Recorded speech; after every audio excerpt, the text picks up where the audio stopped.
Good evening, everyone, and welcome back for those who attended the first meeting talk as well.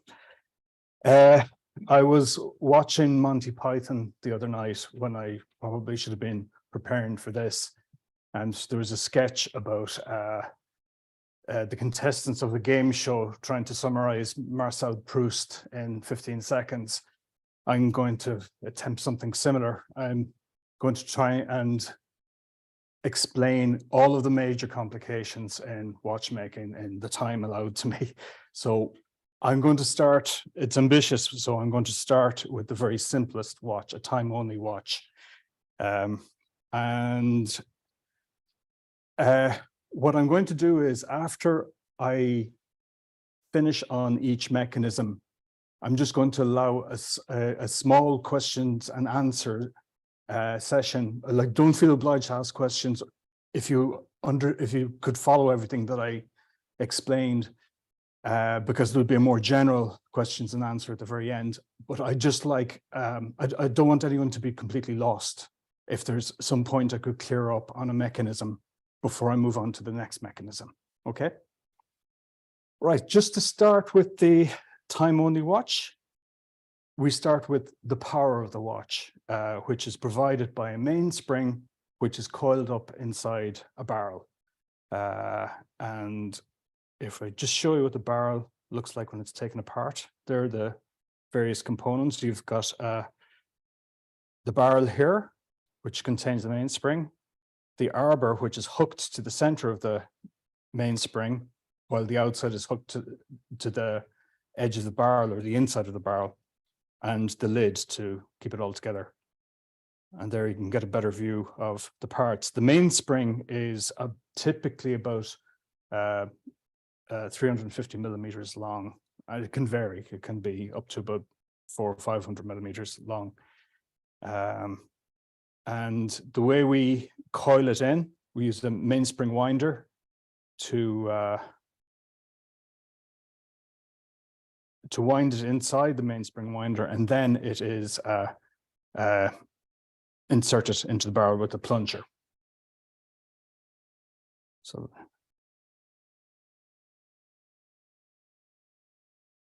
and there it is, fully in. Okay, and there you have the mainspring pushed into the barrel. You can see if I just zoom in, you can see the end of it here is hooked to the outside of the barrel. And the interior part is, there's an eye on the end of the hairspring hooked into a little hook on the end of the arbor.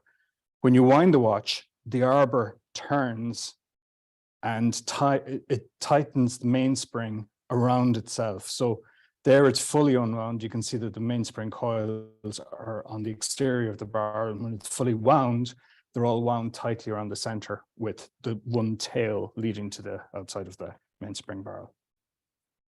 So, the mainspring then is the toothed section of the mainspring is gearing into a series of pinions and wheels. And you can see the mainspring with the wheels, or the train as we call it, in place without the bridges on yet. And you can see that this particular wheel here has different shaped teeth.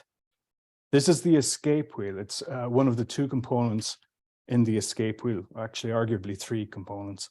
And the teeth are so shaped to engage with the escapement anchor. And you can see both components there. So the teeth, they lock on the outside of the tooth. And during the impulse, the tooth falls onto this inclined surface, which delivers power to the balance, which you'll see in a second. And the escapement, it's an ingenious device because it turns the rotary movement of the train into an oscillating movement of the balance. The balance oscillates back and forth, and the balance is the timekeeping component of every watch. There you can see the balance. So you have the wheel with timing weights in this case, and the balance spring, or hairspring as it's known, which is a coiled hard steel spring. And together it gives a very precise, it swings back and forth at a very, very precise time. And it is what makes timekeeping, portable timekeeping possible. It has a property called isochronism, which means no matter whether the swing of the balance is large or small, it should have identical timekeeping properties. So you can see how the three elements of the escapement work together. You have the escape wheel, the anchor, and underneath there is a jewel or an impulse pin that engages in the fork of the escapement. And you can see I've turned the balance upside down here, and you can see your impulse jewel there, which is a curved jewel, and it engages in that box or forked component of the escapement. The other thing the escapement does is for each tick, it's counting half a swing of the balance. So it's not only delivering power to the balance to sustain the oscillation of the balance wheel, or to keep it swinging from side to side, it's also counting each one. And the gear ratio of the train ensures that the hands go around at the correct speed. So for your minute hand, 1 hour. It's possible in some watches you have different frequencies of balances. We have some that are designed to have a faster frequency, which can give a more stable timekeeping. And so if you put the wrong balance in the same caliber of watch, but that has a train that's designed for a slower balance, so you get a very, very fast or slow timekeeping. It'll be out by hours a day. So so if you want the balance is the kind of analog part of mechanical watch, whereas the train, it's just they're just indivisible. They're numbers that don't change. It's down to the number of teeth and the number of leaves on the pinion, and that gear ratio is fixed. Okay, so that's so we can see here you have the escapement in the watch, and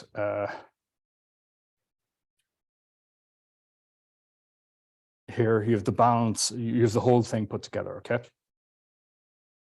and the end of the balance spring is connected to this bridge, so that's your anchor point. This lever here has 2 pins that are protruding down either side of the balance spring, and that is your regulator. And so if you move it away from the anchor point, it effectively shortens the working length of hairspring and makes the watch go faster. And obviously, if you push it towards the anchor point, it makes the effective length longer, slowing it down. Easy to think of. If you have a piece of string with a weight at the end of it, if it's very, very long, it's going to have a very slow period. If it's short, it's going to be much quicker.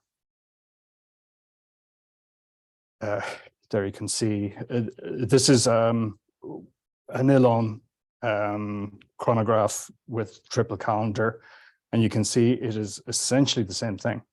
At the heart of the vast majority of mechanical watches, you have, be it automatic, be it high complication or anything like that, you have your time money movement.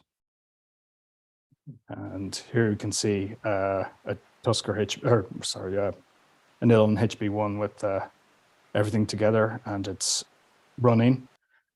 And you can see as well, we'll see this later when we start looking at chronographs, but the drive wheel here, it's just mounted on one of the wheels, and it's going to provide the drive for the chronograph. So that is time only watches. And is everyone clear on it, or does anyone have any questions? Okay. So the next mechanism we'll move on to, I said that this talk would be about complicated watches. I don't really consider a tourbillon to be complicated. They're difficult to make, but it's more of a difficulty rather than a complication. It's essentially a simple mechanism. And it was designed by Abraham Louis Breguet over 200 years ago to address the problem of timekeepers keeping different rates of time in different positions. So because the escapement is asymmetric and because it is affected by gravity in different arm positions, be it the flat positions or the vertical positions, it keeps different rates of time. And a big challenge for watchmakers is to keep those rates as close as possible. It's one of the influences, gravity. There are many, many other influences on timekeeping, but that's one of the challenges we have to address. And the way Breguet addressed it was by taking the three escapement elements that we looked at and mounting them onto this cage. And the cage rotates on most tourbillons once a minute, but it doesn't necessarily have to be once a minute. It could be quicker, it could be slower. So here you can see a tourbillon with a lot of the components taken apart. So you can see it's just a platform or a base plate. And here you have pillars that are screwed into the sides and pillars also for the bridge that's going to go on top. You have the escapement. This is a very compact design of escapement. The anchor doesn't look like an anchor. It's a straight line. This actually is a 90-degree escapement, which seems to contradict its shape, but it's orientated at 90 degrees rather than the straight line. And you can see it there when it's mounted in the cage. So your 90 degrees is formed by the angle from the balance to the escapement to the escape wheel. And there we can see the escapement is just mounted in there. It's very, very light, it's very delicate, which is part of the challenge of making tourbillons. You want to make them as light as possible, because if the cage is stopping and starting 5 times a second, which is the number of ticks you have in an escapement of 18,000 vibrations an hour, then if it's having to stop and accelerate a lot of mass, it's going to take a lot of energy out of the watch, and it's not going to be very efficient. So the tourbillon cages are designed to be as light as possible.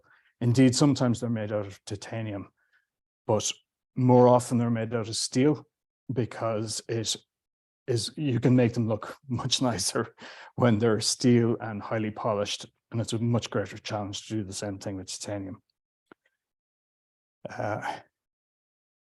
Okay.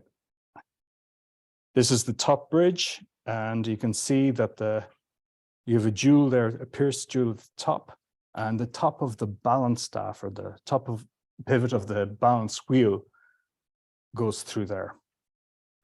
And the pivot here on top is the pivot that pivots in the bridge that contains the entire assembly inside the watch.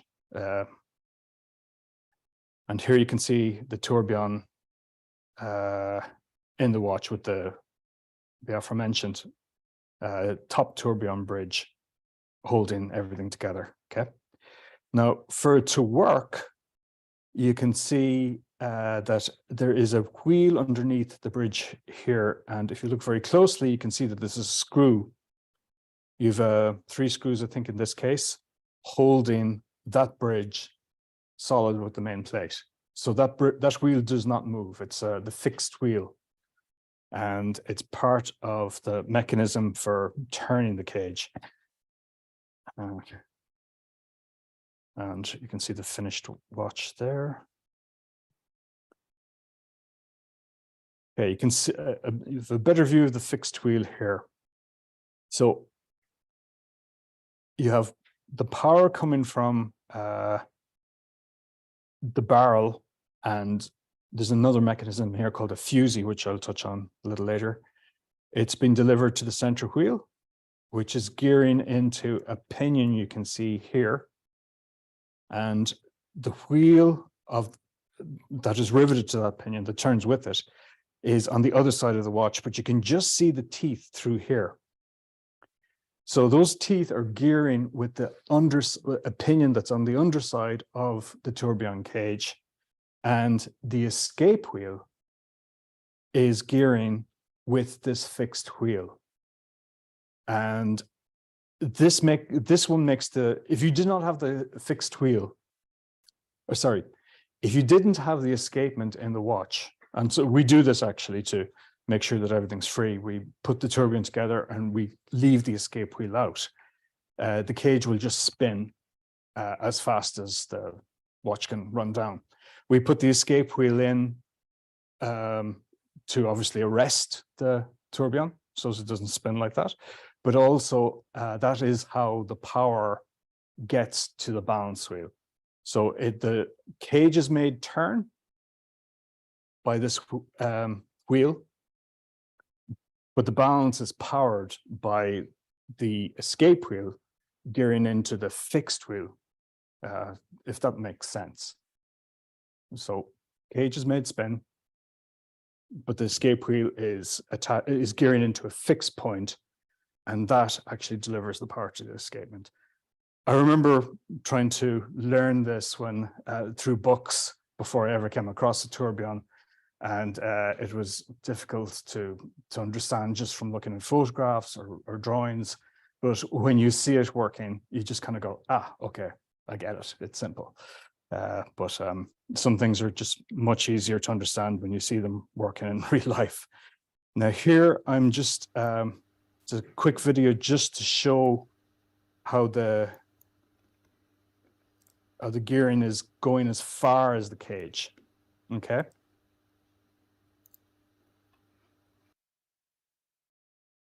Now, so this is a different tourbillon with a different escapement. It's a spring detent escapement. It's a much finer escapement. It's an awful lot more delicate. Instead of having an anchor, you have a single jewel here on a lever with a very, very thin spring made out of steel there, and another very thin spring here made out of gold. I won't go into the function of this particular escapement. It's just suffice to say it's in marine chronometers. It's designed for exceptionally high timekeeping properties. It's very, very rarely it appears in wristwatches because it's delicate and very difficult to make. And but it's interesting to see all the same. With escapements, there are volumes of books written on escapements alone. There's so many different types, and there's an awful lot of very complicated geometry going on there. So actually I'm talking to engineers, so it's not that complicated. Okay,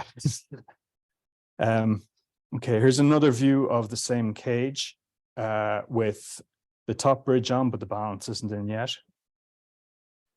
You can see here as well, I said that the cage needs to be as light as possible, and yet we've put a big lump of gold here on the other side. And the purpose of that is as a counterbalance to this. It's opposite the escapement, and it's to poise the cage so as it's got equal weight, so that when the tourbillon is on its side, if you had an overweight on one side, when the overweight is on, as the cage rotates, when the overweight is on one side, it would be accelerating. You'd be getting too much power to the balance. And on the way back up, it would be decelerating. If it's completely poised, it negates that problem, and the extra weight makes it worthwhile. You know, it's a worthwhile compromise. That's that cage fully put together, and a lot of people argue that tourbillons there's no point to tourbillons anymore. They addressed a problem that existed back in the time of Breguet, but we've managed to address timekeeping issues by other means, which is true. But they're really sought after by collectors because of their beauty and because of the artistry. And you can see a lot of unnecessary work went into making this as beautiful as possible, such as the tapered and rounded arms that are polished to a very high degree by hand, and the flat polishing on all the different surfaces. They really are very beautiful things to look at, but they actually work very well as well, because they give they do give an average timekeeping. So whatever the escapement in a given watch would have produced when a static escapement through the different positions, when it's rotating, it really does even out. But I argue that if as much time and investment had gone into developing tourbillons as static escapements, you'd see an appreciable difference. But there isn't a point really, because I think we reach sufficient performance with static escapements, particularly with advanced materials and everything like we use now. It's the same tourbillon in that again, and I just wanted to show this so as you can see, you know, visualize what a tourbillon is like working. So you can see the balance is oscillating back and forth, but the tourbillon is making those stop-start rotations all in the one direction. So it is rotating your balance and giving you your, it's averaging out the time. Okay, I'll just show that very briefly again.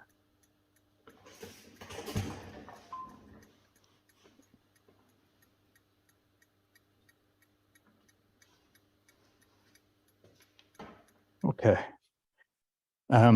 This is a wristwatch tourbillon. It's a McGonigal wristwatch, and it's with the bridge off. So you can see, again, a very, very high degree of finish throughout. And that's it in the watch.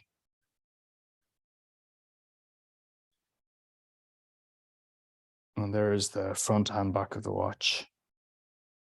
That particular watch is in a platinum case with a sapphire dial, and the bridge is colored underneath to give a clear background for the graphics.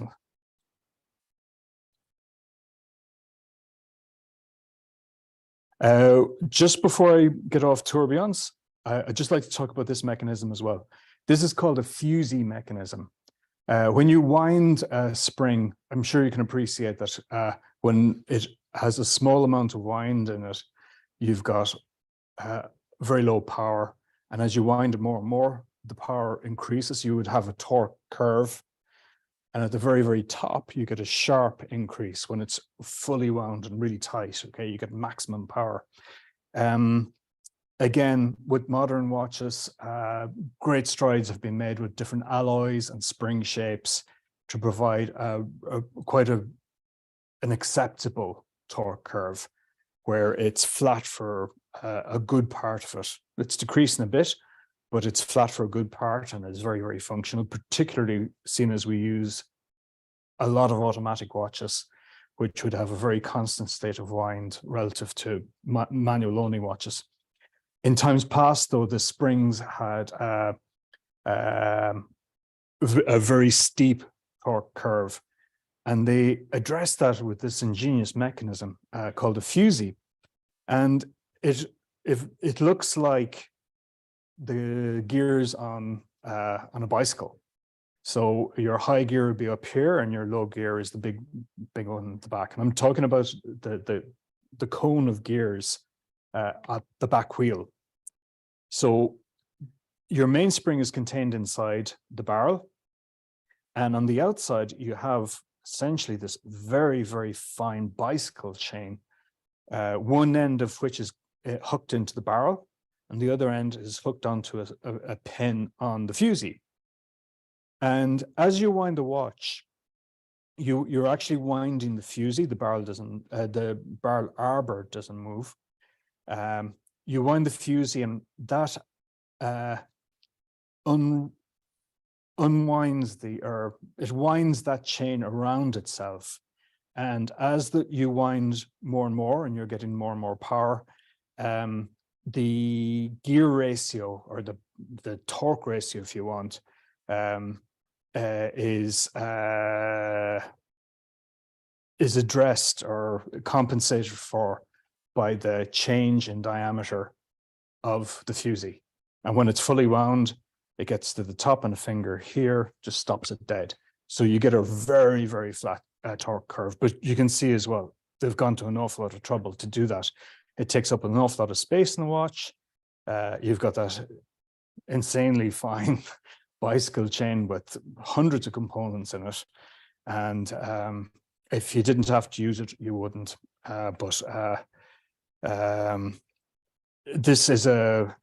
This watch is maybe 120 years old, and they really, really needed it then to power a very fine tourbillon. So, and you can see the chain unspun there.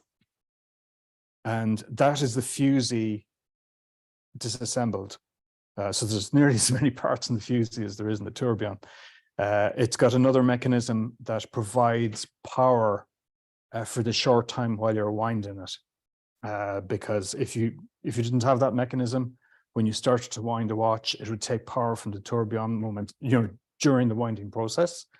And that kind of defeats the entire purpose of having a very precise tourbillon in the first place. So they have this maintaining power mechanism to address that.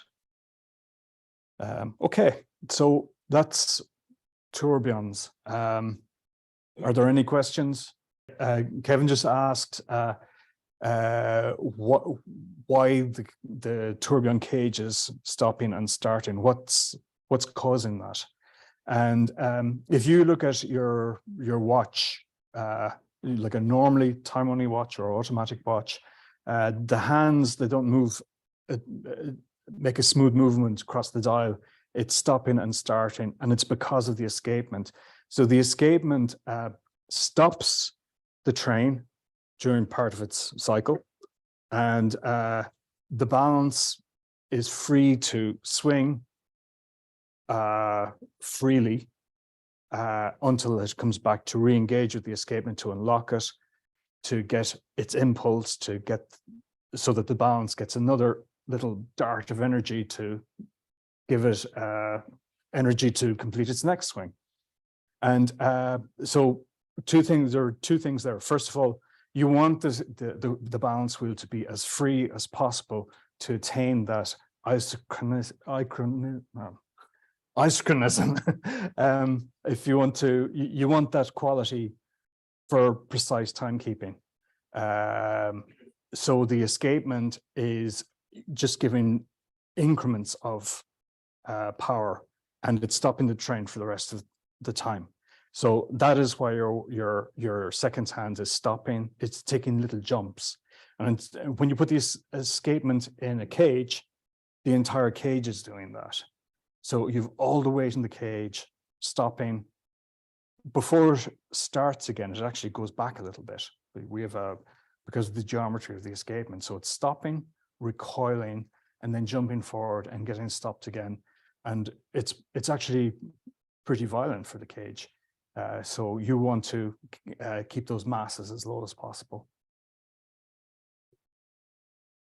Okay, right, if we can move on to chronographs next. And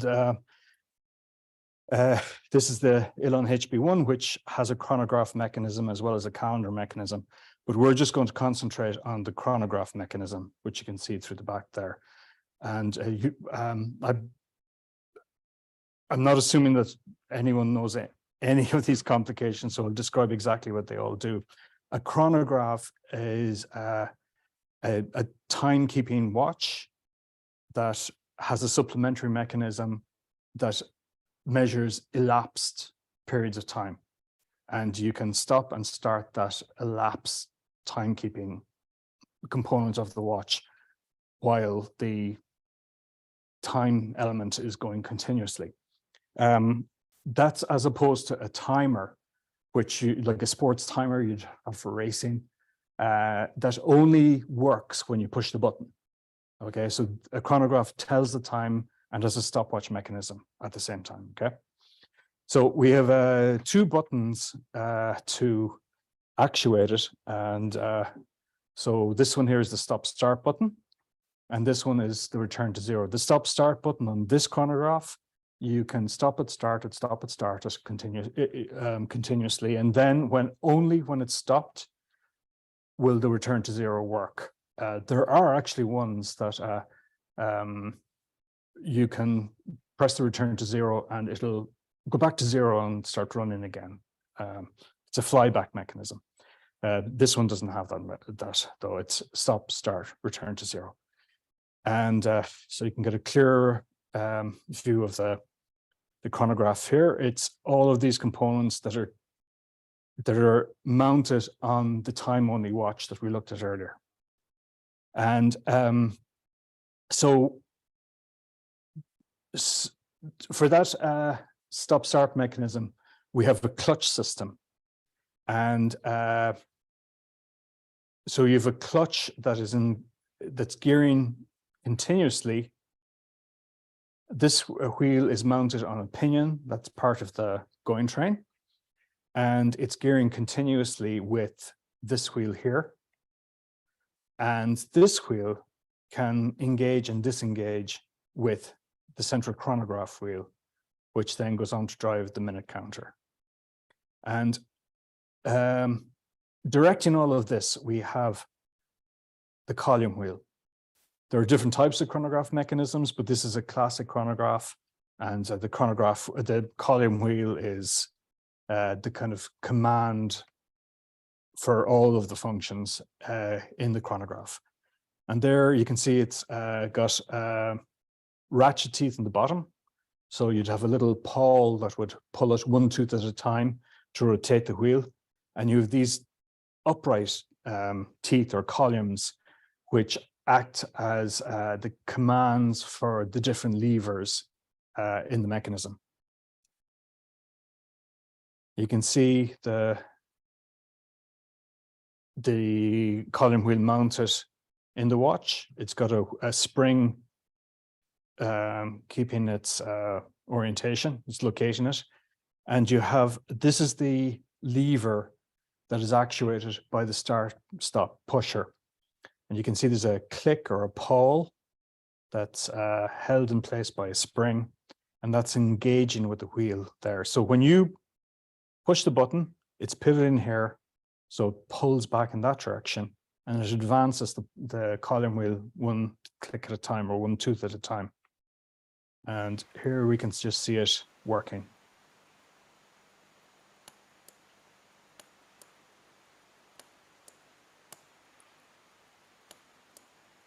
Okay.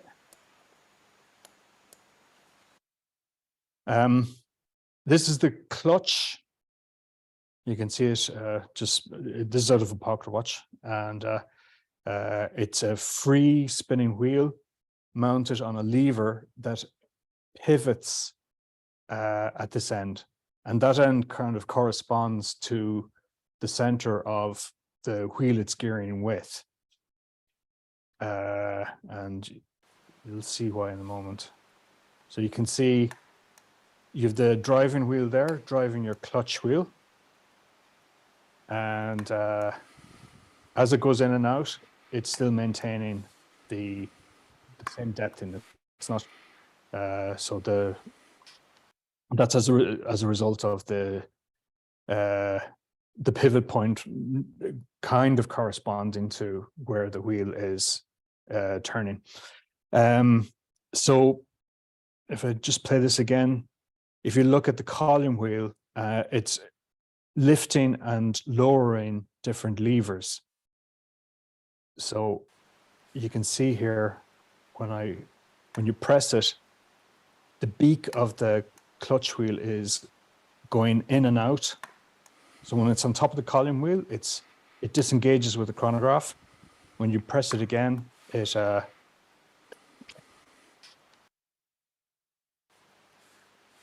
you can see, so when we return it, it comes in and engages with the chronograph wheel, press it again and it disengages and so on.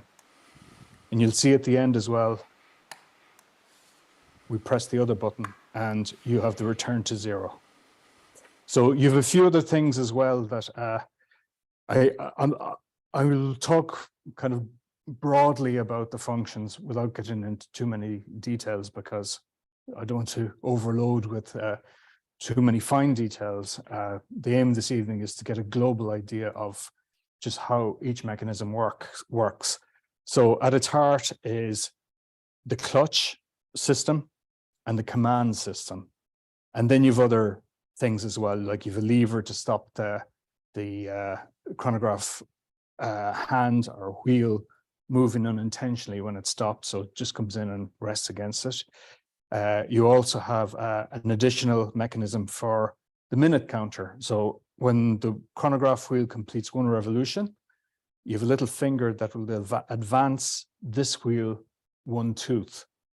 And that's gearing into this wheel, which has your minute counter hand mounted on it. So for each minute here, you get 1 jump of this wheel. But that mechanism also has to disengage, and the column wheel also makes sure that happens. The other thing as well is the return to 0. When the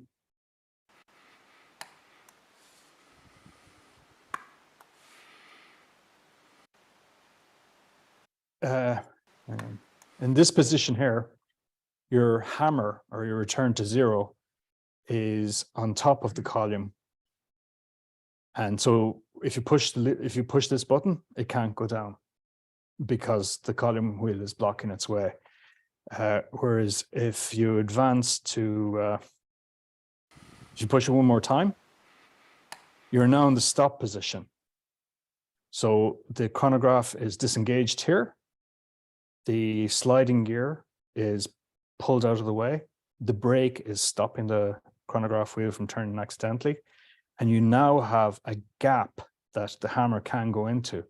So when I press the return to 0 button, it clicks into position and it zeros the seconds and minute hand. And okay, the way it zeros the chronograph hands is the hammer, when it comes down, it hits this heart-shaped piece. So if it hits the heart, this is rotating with the wheel. And if one of the high surfaces is in line with the hammer, the wheel will rotate until it gets to the lowest possible point under the influence of a spring. And so be it on this side or this side, it'll always end up with this surface here, the lowest point closest to the center of the axis of the chronograph hand or wheel. That will always end up flat against the hammer. So does that make sense? All right, and that is your return to 0 mechanism. So you can see the functions here with hands. This is your minute counter here. So I'm just doing stop start and pushing this button for the return to 0. Okay. We have an hour counter here as well, but I won't go into that. All right, this is another mechanism, a rattrapante or split seconds chronograph. So these 2 hands, they're both chronograph hands. They both make a rotation of the dial once a minute, but one of the hands you can stop independently. And the idea is, if you're, you could be timing a few runners passing a point or a finish line, and you can stop it for the first one, take a reading while the other one continues on. You press it again, it catches up. You can stop it again and take another reading. And you can do that as many times as you like without stopping the chronograph. So you're just stopping the chronograph seconds hand, okay? And it's quite an elegant mechanism. So you can see here you have a little pincers that grabs this wheel on the outside. And so when you push a button, you rotate this square. It kind of works like the column wheel. So when the pincer is on the low part of the square, it closes, and on the high part, so it would turn 90 degrees, and the high part, those points would push the pincer open and release the wheel. So when the wheel is grabbed, the rattrapante, the split seconds hand, is stopped. And there is a little lever here under the influence of a spring. When it's released, you have another heart piece, which you can't see very clearly here, but I'll show you in other photographs. That makes it catch up with the other chronograph hand. Okay. There's actually a column wheel there, but it's hidden underneath this. You can just see the sides of it there. This is the chronograph, your conventional chronograph wheel, with your heart piece for its return to zero, but it's got an additional heart piece on top. And that is to work with the split seconds chronograph wheel. And that's a very long and very fine axe. And on this watch, which again is about 120 years old, that was made by hand. So very, very difficult to do. Here I'm putting them together. You can see the little arm. There's a jewel there that rests against the heart piece. And here you can see again a side view that's the chronograph's heart piece for its return to zero, and that is the small little heart piece that's pushed onto the end of this tube that turns with the chronograph wheel, and that's the jeweled lever that is pressed against it to keep the two of them together when it's not held by the pincers. And that's the pincers on its own. Okay. This is another mechanism with the chronograph on the dial side, but you can actually see here because it's on the dial side, the split seconds wheel is on the outside. It's a sturdier wheel. It's not as delicate as the split seconds mechanism that's mounted on the back. And there you can see the wheel again. Oh, sorry, the heart piece again, and the pincers. And that's the pincer mechanism, again with something similar to a column wheel. Okay. Right, so that's chronographs and split seconds chronographs. Okay, is there any uncertainty as to the exact position? Because it stops there and then the other wheel comes down on top of it. Is there like any uncertainties exactly how long it takes before it bites? That's a very important question, because it's very precise. It has to be very precise. We have the teeth. You can see you have extremely fine teeth on the chronograph wheel, and I mean, you can't even see them very clearly in this video, but they're about a third the size of the teeth on the clutch wheel.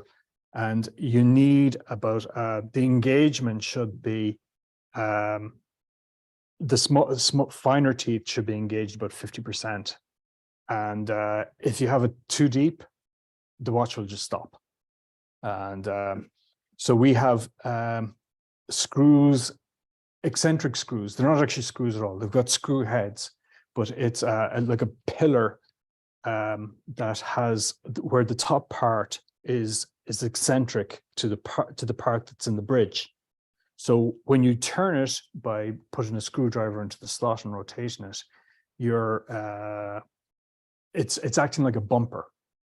and that limits how far the clutch engages. And so that determines exactly the penetration of the teeth. Does that answer your question, or is there another thing? Partially, but the exact positioning of the teeth relative to each other, that it doesn't start with a little bit of slack.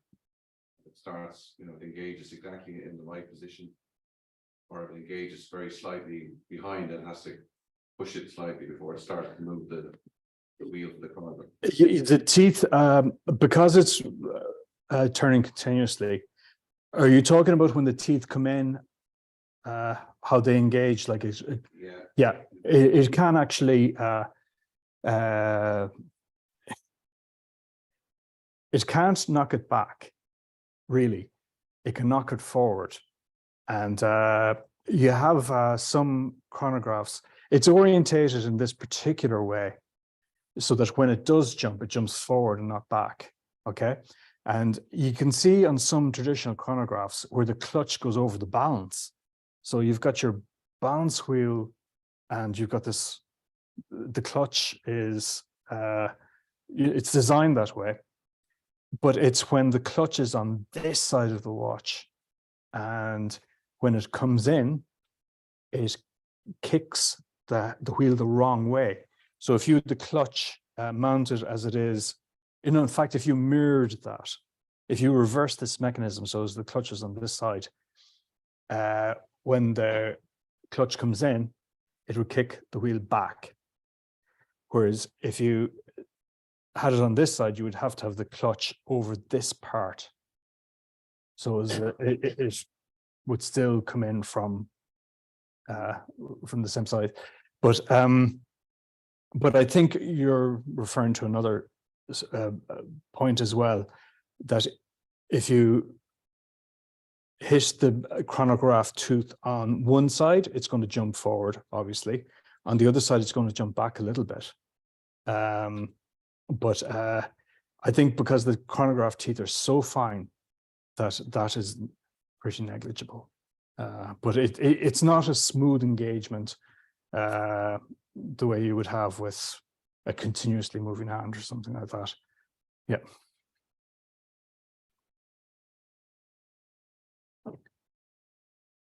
I think you said when switching between the two modes that the watch can run in, that the hands can catch back up. This is in the second chronograph. Yeah. Yeah. And how did they catch up and then follow the same and come into flash? Yeah, it's that heart piece. It's that heart piece. It will either catch up or it'll go back, depending on which side of the heart piece the lever is. I don't know if I've you can see the lever there. I don't think I have a photograph of it upside down. No, I don't. So that's probably the best view. That lever has a jewel at the end, and that's you have a pressure towards the inside of it the whole time. And that spring pressure through that lever is keeping the wheel indexed with that heart piece. It's keeping it pressed against the lowest part of the heart piece. When you close the pincers and it grips the outside of the wheel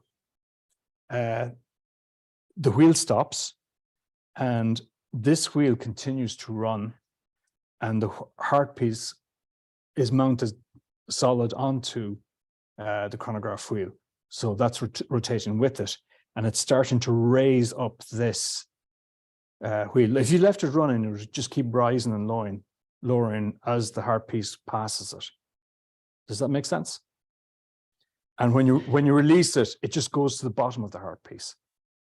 It's searching the bottom of the heart piece the whole time. Okay. Right.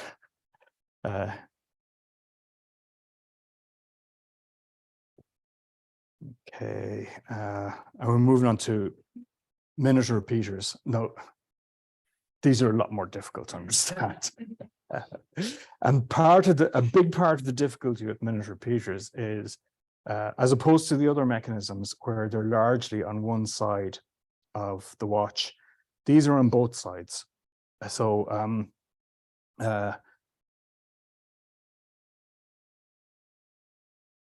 oh, sorry, that image is out of sequence. I'll do perpetual calendars first, okay? So a perpetual calendar is a calendar that reads hours, the date of the month, months, and it accounts for the length of each month. It adjusts for the length of each month, and it also takes leap years into account. So on the 29th of February, it would advance to the 1st of March the next day. And the secret behind it is this cam here. It's got 48 steps, which corresponds to the 48 months in the cycle of a leap year cycle. So the higher the steps, the longer the month. And so the very highest ones obviously are 30. So you can see that they're all small steps, and every quarter you've got a deeper step. And these ones are your 28 days. And this one is slightly shallower, and that's your 29 days, okay? So you have this lever that the big lever, I think it's called, in French it's called that. So I think it's called the same in English. That when it's resting against that the whole time, and when it's moved, hang on, I think of a better.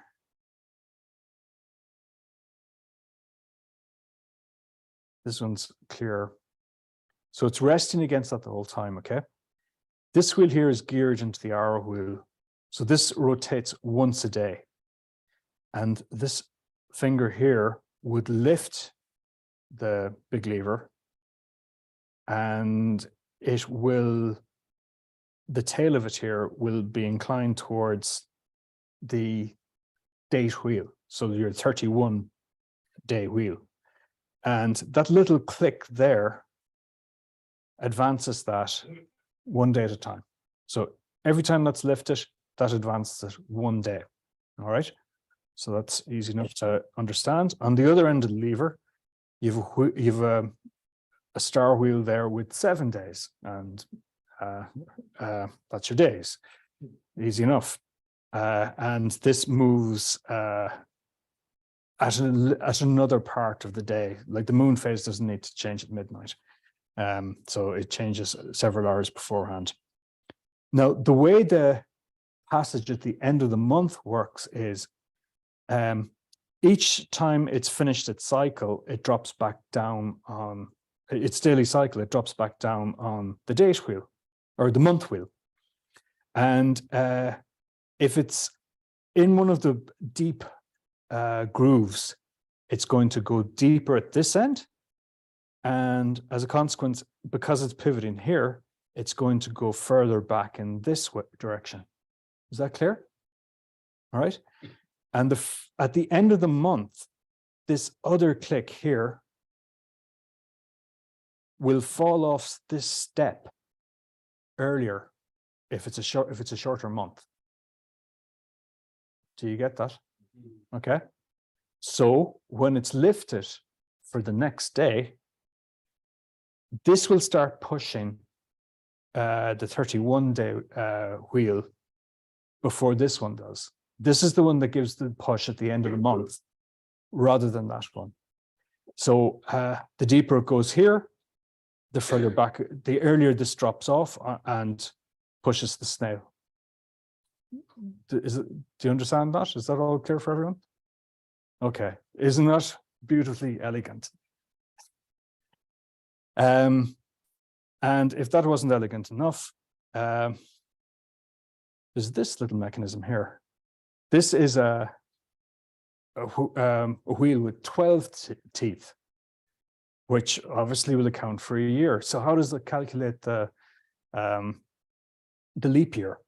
Well, you have this little square that makes rotation once a year. So as the wheel rotates around itself, there's a little star, a little Maltese cross shaped wheel underneath this, and it will move 90 degrees each rotation. And you can see that these three faces are the same length, and this one is slightly longer. So this one here is the 29 day month. Okay. So that is in place of the 48. It's in the place of, yeah, that wheel. Okay, so you'd seen some perpetual calendars on the dial. You will have all of the months.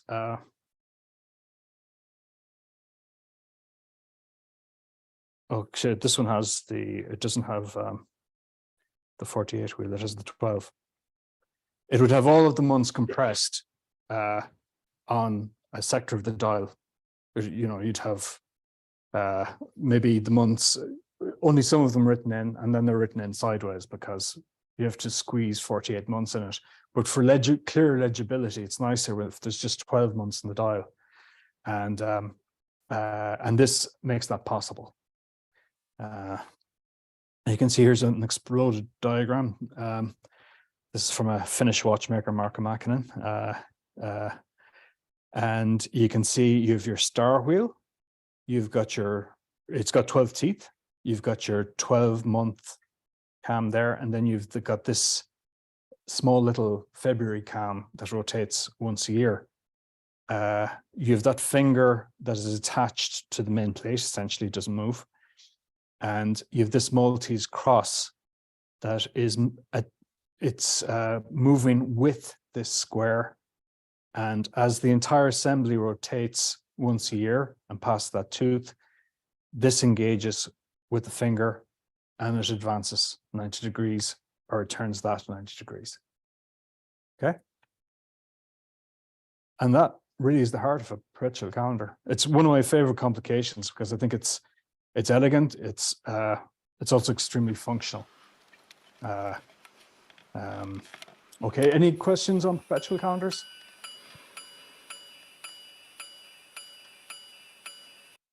No. Right.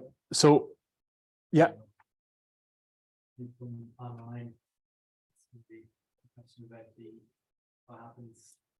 Because there's only 97 leap years every 400 years. The Gregorian calendar. So somebody was going to do it. So Patrick Philippe did it, and it's been done, I think, subsequently by other people, but they're the first to do it, I think, in the Caliber 89, it was the most complicated watch ever made back in 1989. It was made to commemorate the 150th anniversary of Patek Philippe, and yeah, they did it. And again, it's a very cunning piece of engineering. But there are other counter mechanisms. Like for every mechanism I touch on here, like these are the core principles of how they work, but someone has taken that and just run with it.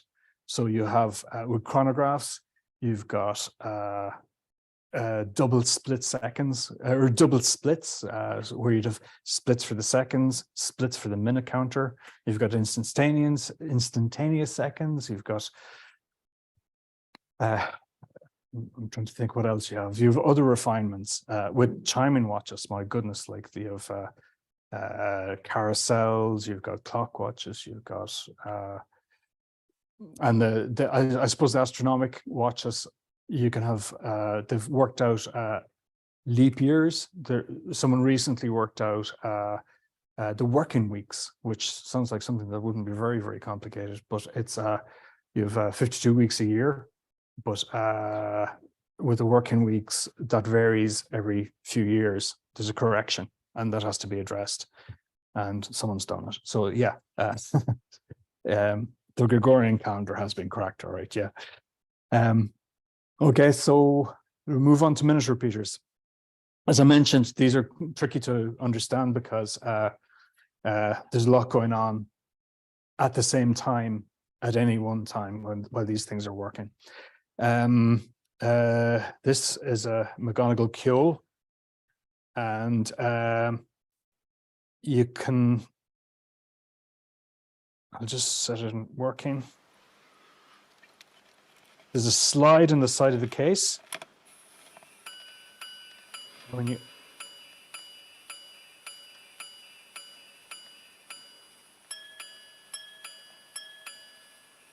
I don't know how.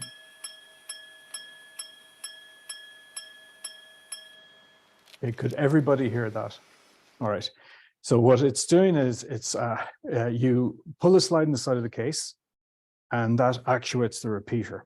It will ring the actual time to the closest minute. So it'll ring the hours, then it'll ring the quarters, and then it'll ring the number of minutes from the last quarter. So if it is 3:35, it'll ring 3 hours, then it will ring 2 quarters. And on this minute repeater, as is with the case with the majority of minute repeaters, it rings a ting tang for each quarter. So it'll ring 1, 2, 3, ting tang, and then 5 minutes for 35. So it's the number of minutes from last quarter. Okay. So just to give an example, one of these lads in the front row work out what time this is. I don't even know myself now.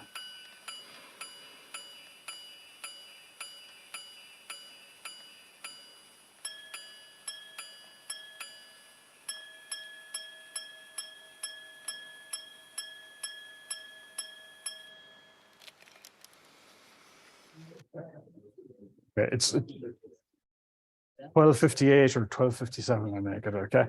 So it's ringing the hours, 3 quarters, and then there, I counted 13 minutes. So yeah, okay. Right. So so the hammers, these 2 hammers here, they're striking 2 gongs of 2 different tones that are screwed to the periphery of the movement. Okay. And they're the gongs.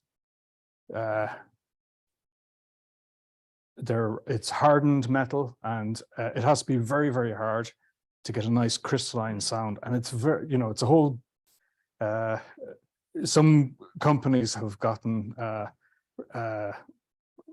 university research laboratories working on the sound and the volume to get as much volume and as much, that lovely crystalline note, which is it's several different notes, in fact. So a lot of effort goes into just getting a good sound out of a minute repeater. It's not straightforward. Even the design of the case the case acts as a resonator, and the material of the case will have an effect, but also the construction of the case. And if you have a watch that is water resistant, as the Kjol is, that also dampens the sound. So that presents a challenge. Like, you have to really, work much harder to get the same quality of sound and the same volume. So you can see the hammers there. They're, again, watches of these quality, like, they're beautifully finished. That's a mirror finish. So it's beautifully beveled, and it's polished on a tin block with diamond paste to get that effect. Also on this side here, when you arm the turbine, or you actuate the minute repeater, you're not just starting it, you're winding it. So you have to, there's quite a long travel on the slide, and that is to power the minute repeater. So you're only powering it for a maximum of about 14 seconds, 14 or 15 seconds, which is about the time it takes to ring maximum number of strikes on the minute repeater. Sorry, that's about 18 seconds. I haven't done one in a while. But the power, you remember the mainspring bar we looked at in the time-only watch? This is a miniature version of that, and it's only for the repeater. It's underneath that bridge there. You can see that this spring here actually helps to just stop it and stop it from rotating when it's winding. So when it's wound, it's only the center that rotates, coiling the mainspring around it. And then when you release the repeater, it discharges through the racks to lift the levers that lift the hammers that make the sound. Okay, that's it in an essence, in a nutshell, what its aims are. How it achieves it now, we'll just look at it. Okay, you can see the sliding mechanism here. So it slides from here.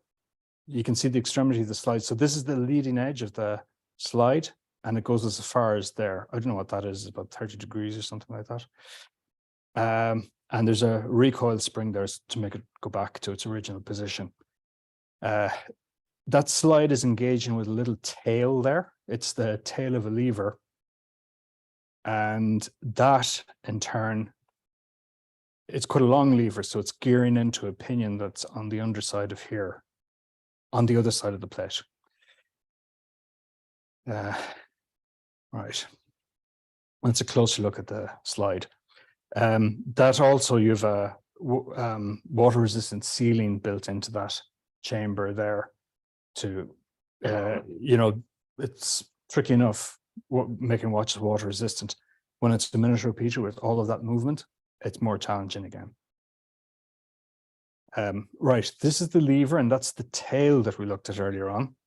So it's pivoting at this point here, and you can see the teeth there, and they're gearing into a pinion that you can't really see in this photograph, but it's you can imagine where it is, and that's turning this square and everything that's mounted on it. Okay, so when you rotate it this way, these parts engage downwards, okay, and winds the pinion.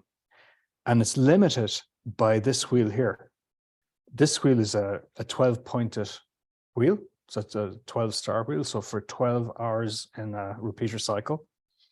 And underneath that, you have a stepped cam, you know, so a step for each tooth on the star wheel.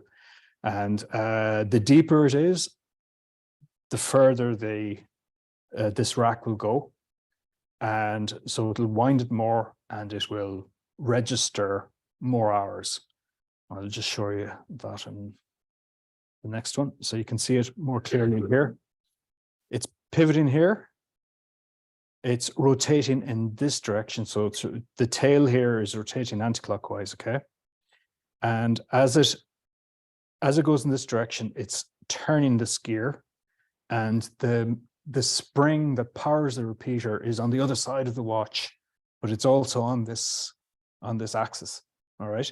So as this turns, it's winding up the spring for the repeater, which is going to give it its power to, when you release everything, to chime. All right.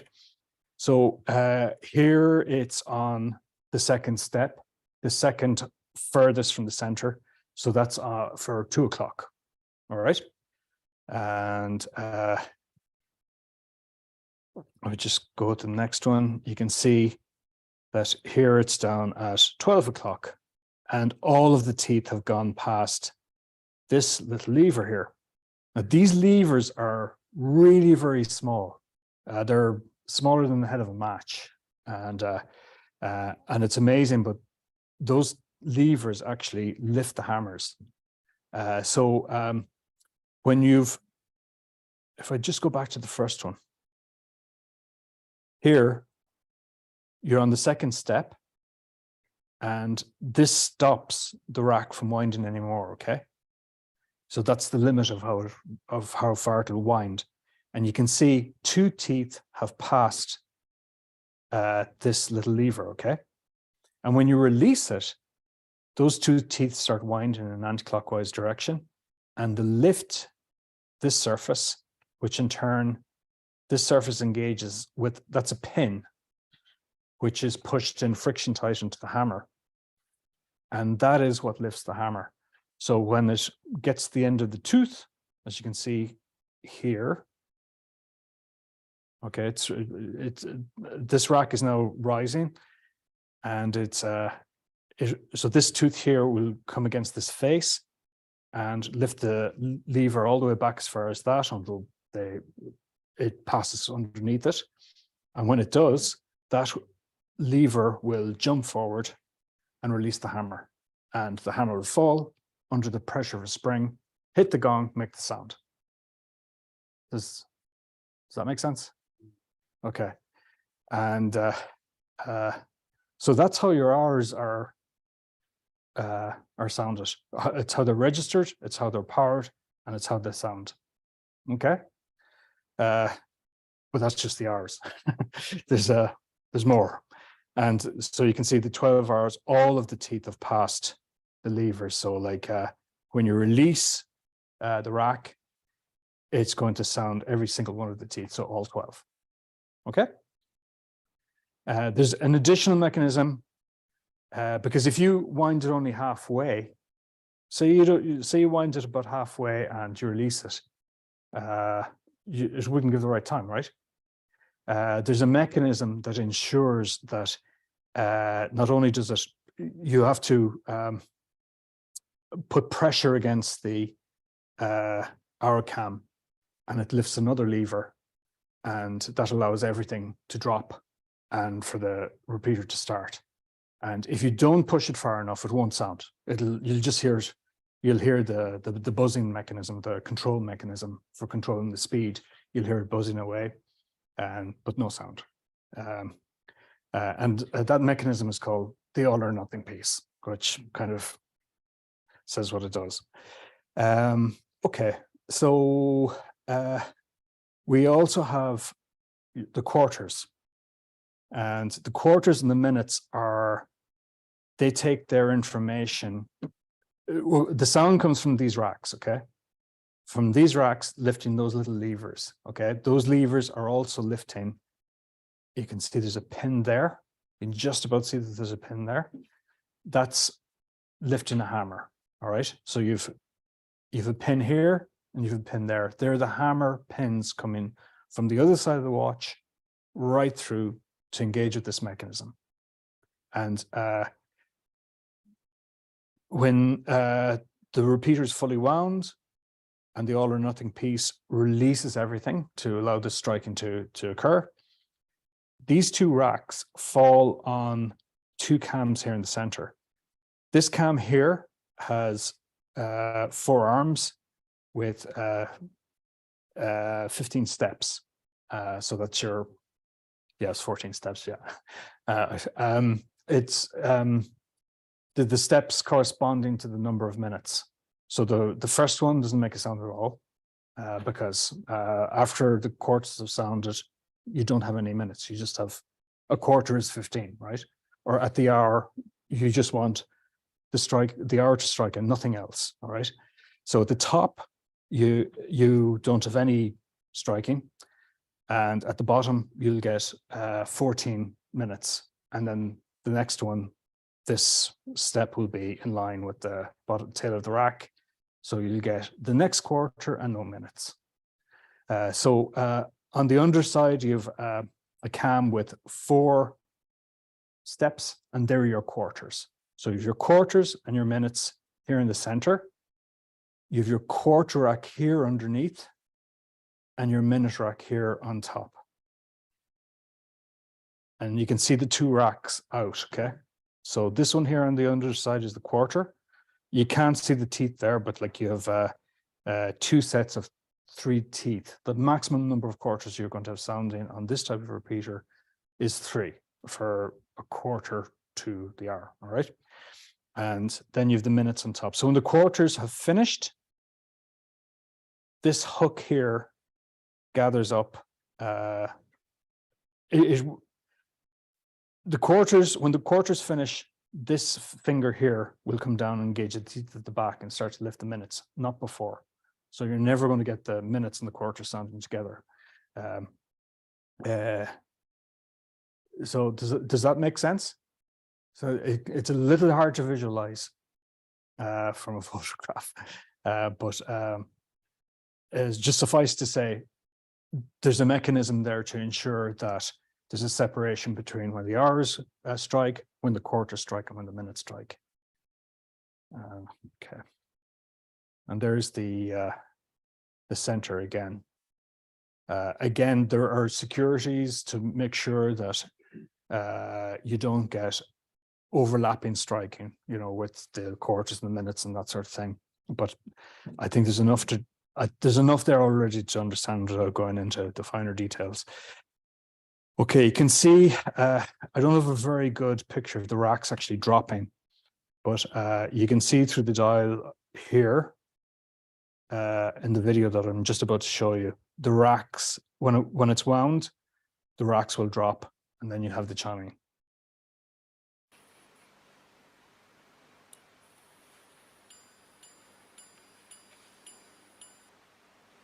Okay, you can see it again. Just winding here with the slide. The racks drop. So it's very, very hard to see. I'm sorry, I have loads of stills of repeaters, but when I was trying to put everything together for this, I didn't have any video of the racks dropping and then coming back up again. So that's the essence of how minute repeaters work. They're they're very complicated mechanisms. And to be honest, I think I'd made about 2 or 3, made them before I started to understand really what was going on. I had someone beside me just kind of getting me to go through all of the functions and put everything together and everything like that. And there were good minute repeaters, but like there are, because there are so many things going on, you can have, while something is happening, you've just changed the geometry of the other side of the watch, and then another thing is happening over there. So like and then it's complicated by the fact that you have to take into account what's happening on both sides of the watch. There's one final thing about minute repeaters. There's a control mechanism for the speed, and you can see it here.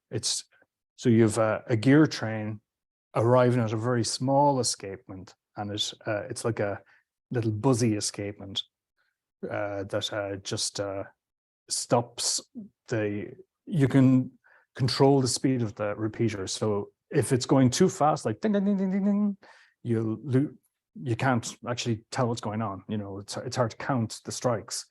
And if it's too slow as well, it doesn't sound good. And there's a happy medium where you want to adjust the repeater, and it's, I think, between 16 and 18 seconds or something like that.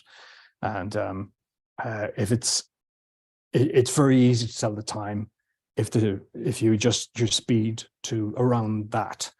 But that is how you do it. There's a small adjuster there for adjusting the speed. Now, are there any questions about minute repeaters? Or was that coherent? Notice how you wound the minute repeater. Yeah, it's the slide. The slide on the side of the case, when you're pushing that, you can hear a clicking motion, and that is your wind.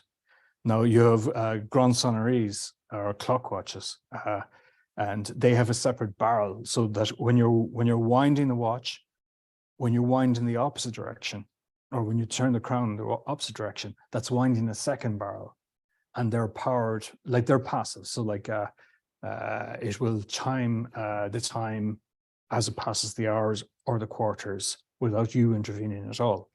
I mean, you can turn that function off, but with a minute repeater, it's powered by you, like you, yeah. So just finally, this is a Grand complication. So it combines, well, actually, this particular one doesn't have a perpetual calendar, but it's only perpetual calendars, as you saw, are normally mounted on a module, which could also be added onto this, and has been added onto this movement. But it is a minute repeater with split seconds chronograph. And once you add a perpetual calendar, you've got your 3 principal complications combined in one watch, and that makes it a Grand complication. And it's there are just other views, but that's the minute repeater on this one, the underdial minute repeater mechanism.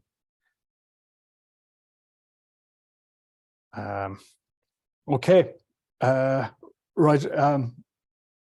Are there any questions after all of that? If there's any questions, I can ask him. Just wait for that. Hey, John, thanks very much. Most watches are designed based on an event or something that has to happen, like racing or anything like that, and the platform designs them thought of or conceptualized. Like, how long would it take to have designed that originally? How many years? Oh my God, they were an evolution, really. Like the first chiming watches were developed at a very early stage in watchmaking. Like they're nearly as old as watches, and so they're, I'd say, you could have 500-year-old chiming watches. The chronographs came at a much later time. They're maybe 200 years old. And astronomical watches, I think astronomical events were really they're really the guiding force in humanity. So they came in very early on in clocks, not so much in watches, but it was incremental. And if you look at the minute repeater, all the refinements, all of the safety devices they have and everything like that, that happened over a couple of 100 years. Yeah, I think they reached their zenith at the end of the 19th century minute repeaters. Yeah, Thank you. you're welcome.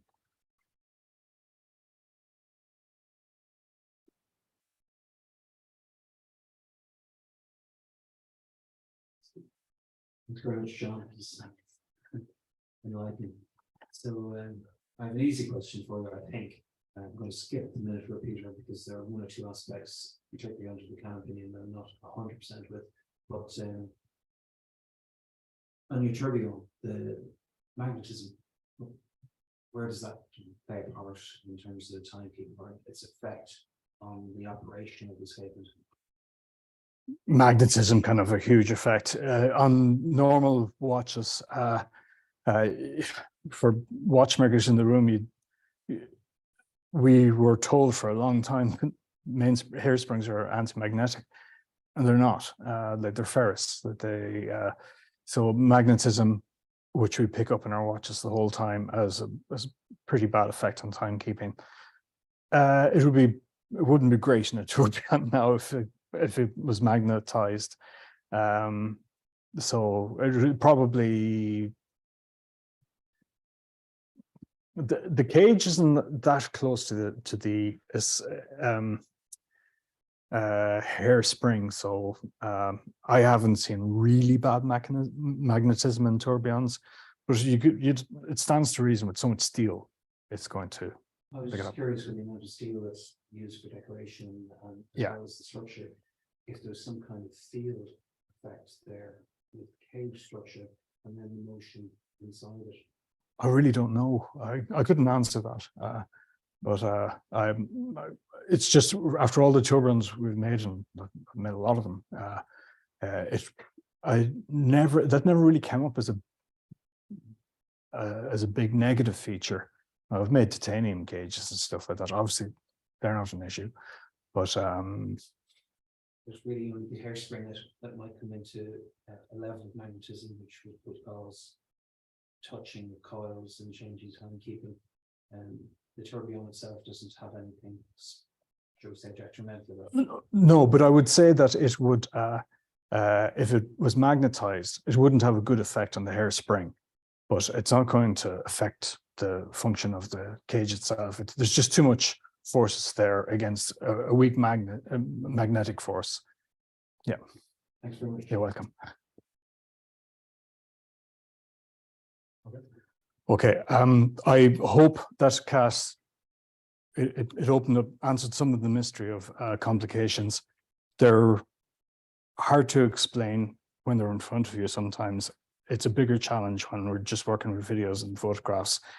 And I hope I didn't overload you with too much information, but thank you very much for bearing with me. I kind of just say a couple of thank yous. First of all, I'd like to thank Engineers Ireland. I'd like to thank John, Dermot, Maureen for organising everything. I was provided with images by a number of different people. I'd like to thank Peter Speak of images from Christoph Clare. And over the couple of talks, I've had an enormous amount of help from Graham Houghton, who has done all of my CAD work, and I know he's watching this from the Czech Republic. Hi, Graham. And I also had my little helpers, Helen and her partner Bank, helping with images in the workshop. It's tricky to kind of get this stuff, and they have to put up with an awful lot of patience of me setting stuff up and then looking at everything and saying, no, it's all rubbish, we have to do it again. And so thank you. But since I was last here, I've some sad news in that the director, one of the former directors of the Irish Swiss Institute of Horology, Brendan O'Brien, sadly passed away.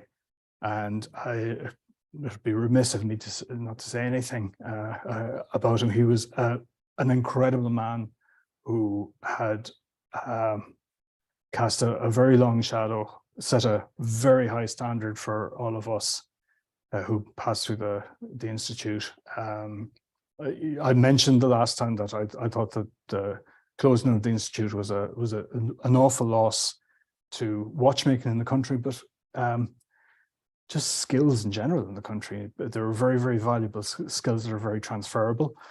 But one of the things that made the college such a great standard bearer was men like Brendan O'Brien, and I'd like to pay tribute to him and send my condolences to his family. He was an amazing man, an amazing watchmaker. So thank you very much, everybody.